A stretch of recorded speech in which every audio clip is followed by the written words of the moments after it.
ക്രൈസ്തവ സമൂഹം ഉറ്റുനോക്കിയിരുന്ന സീറോ മലബാർ സഭ സിനഡ് സർക്കുലർ വായന പല പള്ളിയിലും നടന്നില്ല. എറണാകുളം അങ്കമാലി അതിരൂപതയിലെ മിക്ക പള്ളികളിലും സർക്കുലർ വായിച്ചില്ല. ഏതാനും പള്ളികളിൽ മാത്രം വിശ്വാസികളുടെ നിർബന്ധപ്രകാരം വായിച്ചു. മലയാറ്റൂർ സെൻറ് തോമസ് ദേവാലയത്തിൽ വികാരി ഫാദർ വർഗീസ് മണവാളൻ രാവിലെ 5:30 കുർബാനയ്ക്ക് സർക്കുലർ വായിക്കണം എന്ന് വിശ്വാസികളുടെ നിർബന്ധപ്രകാരം വായിച്ചു.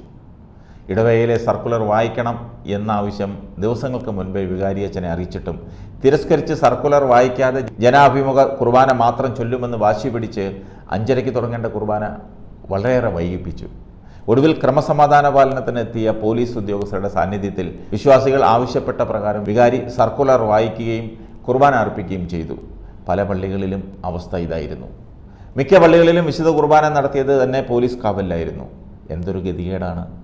നാണമില്ലേ എന്ന് ചോദിക്കുന്നില്ല, അല്പമെങ്കിലും ഉളിപ്പ് വേണം. പോലീസ് കാവലിൽ അർപ്പിക്കുന്ന ബലി ആർക്കു വേണ്ടിയാണ്?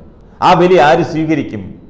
നിങ്ങളൊക്കെ സാത്താന് വേണ്ടിയായിരിക്കും ബലി അർപ്പിക്കുന്നത്, അല്ലാതെ കർത്താവിന് വേണ്ടിയല്ല, വിശ്വാസികൾക്ക് വേണ്ടിയല്ല. എന്തൊരു ദൈവികതയാണ്! ഇതാണോ ക്രിസ്തു പറഞ്ഞിരിക്കുന്നത്? ഇതാണോ ക്രൈസ്തവ ദർശനം? വിശുദ്ധ കുർബാനയുടെ പേരിൽ തമ്മിൽ തല്ല്, കേട്ടുകേഴ്വി പോലുമില്ലാത്ത സംഭവം. കർത്താവ് ചാട്ടവാറെടുത്തത് നിങ്ങൾക്ക് വേണ്ടിയാണ്, ഒരു സംശയവുമില്ല. ആദ്യം സഭയെ അനുസരിക്കുക, സഭാപിതാക്കന്മാരെ അനുസരിക്കുക.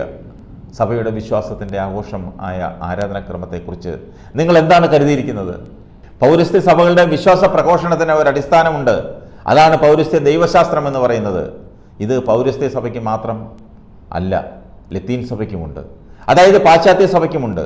പാശ്ചാത്യ ദൈവശാസ്ത്രം അടിസ്ഥാനത്തിലാണ് പാശ്ചാത്യ സഭയുടെ ആരാധനാക്രമം പിന്തുടരുന്നത്.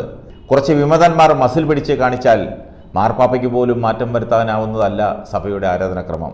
മാർപ്പാപ്പയ്ക്ക് പോലും അനുവദിക്കാൻ സാധിക്കുന്നതല്ല ആ വിധമുള്ള മാറ്റം. കത്തോലിക്ക കൂട്ടായ്മയിൽ ഉൾപ്പെട്ട ഒരു പൗരസ്ത്യ സഭയായ സീറോ മലബാർ സഭയിലെ ഒരു അതിരൂപതയായ എറണാകുളം അതിരൂപത പറഞ്ഞാൽ മാറ്റാവുന്നതല്ല ആരാധനാക്രമം. അവിടുത്തെ ചില വൈദികരാണ് വിശ്വാസ സമൂഹത്തെ ഈ വിധം തെറ്റായ പഠനം നൽകി തെറ്റായ വഴിക്ക് നയിച്ചത്. ഒരു സംശയവും വേണ്ട. പള്ളിമണി അടിക്കുന്നതിൽ ഏകീകരണം മതിയെന്ന് എറണാകുളം അതിരൂപതയിലെ വൈദികർ വിശ്വാസ സമൂഹത്തെ പഠിപ്പിച്ചു.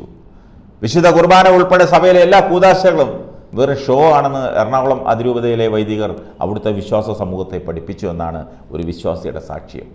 ജനാഭിമുഖ കുർബാനയ്ക്ക് വേണ്ടി മരിക്കാൻ പോലും തയ്യാറാണെന്ന് എറണാകുളം അതിരൂപതയിലെ വൈദികർ അവിടുത്തെ വിശ്വാസ സമൂഹത്തെ പഠിപ്പിച്ചു. ഇവരാണ് മാർപ്പാപ്പ പറയുന്നത് പോലും അനുസരിക്കാത്ത വിശ്വാസ സമൂഹമാക്കി ആ അതിരൂപതയെ എത്തിച്ചത്. വിശ്വാസ സമൂഹത്തെ ഈ വിധം നശിപ്പിച്ച അവിടുത്തെ വൈദികർക്ക് മാതൃകാപരമായ ശിക്ഷ നൽകണം. അവർക്ക് നിർബന്ധിത വിരമിക്കൽ നൽകി ഇടവക ശുശ്രൂഷയിൽ നിന്ന് മാറ്റി നിർത്തണം.